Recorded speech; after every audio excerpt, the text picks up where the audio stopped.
Hi, welcome. My name is Lorena Ortega. I am studying English, first semester, English Phonetic.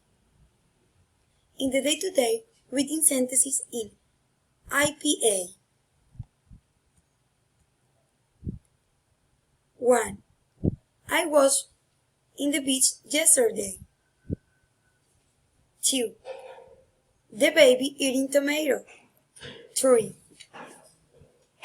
They watch TV in the afternoon. 4. My mother have a big house. 5. I love my husband. 6. My brother is playing soccer. 7.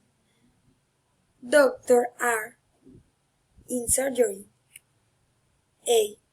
I like orange and apple. 9. Ledger is intelligent. 10. Her toys are new. 11. My family is wonderful. 12. I go to the park every day. 13. The teacher read a book. 14. He have 3 dogs. 15. The car is red. Thank you. Bye bye.